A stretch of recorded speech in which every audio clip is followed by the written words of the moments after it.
सभी को ज्ञान की शक्तियों को पहचानना चाहिए। ज्ञान में बहुत शक्तियाँ हैं, जरूरी नहीं कि आपको डीएम बना दे।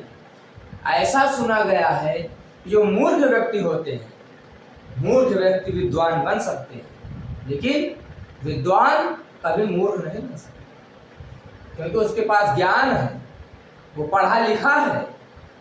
इसीलिए पढ़ाई लिखाई पर जोर दिया जाता है, लेकिन समझ नहीं पाते हैं लोग।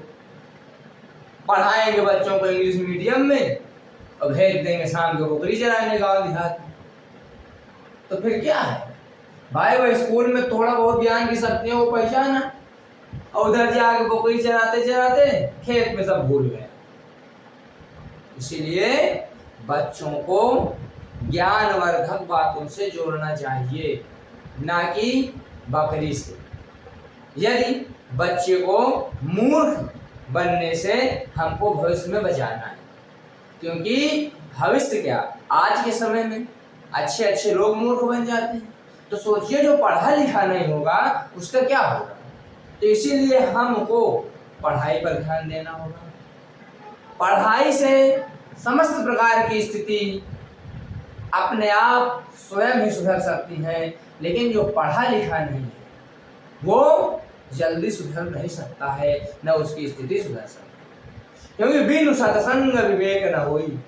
पढ़ाई के लिए संगति अच्छी होनी चाहिए, क्योंकि बिनु सत्संग विवेक न होई। तुलसीदास जी ने कहा बिना सत्संगति यानी बिना अच्छी संगत के विवेक न होई, यानी बुद्धि न होई, यानी बुद्धि की प्राप्ति नहीं होगी। और जो बुद्धियां नहीं आएगी तो पढ़ाई कहाँ से होगी। इसीलिए पहले बच्चों को अच्छी संगति में डालो, अच्छे विद्यालय में डालो, अच्छा परिवेश दो और पढ़ाई पर विशेष ध्यान दो। तुलसीदास जी जैसे महान पुरुष, देवीय पुरुष कह के चले गए कि बिनु सत्संग विवेक न होई। बिना अच्छी संगत के, चाहे मान लीजिए विद्यालय आप अच्छा भी डाल दिए, बहुत बढ़िया विद्यालय में डाल दिए, लेकिन उसकी संगति खराब है, तो धीरे धीरे दारू पीने लगेगा, सिगरेट पीने लगेगा।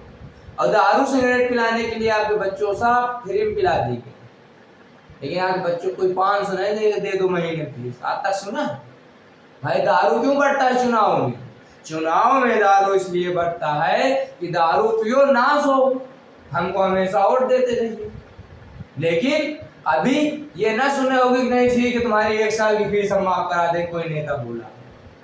तो इसीलिए समाज के शोषण से बचना है तो शिक्षा की ओर जाना है। जबरदस्ती ढकोसला करने से कुछ होने वाला नहीं है। इसीलिए शिक्षित बनिए, शिक्षित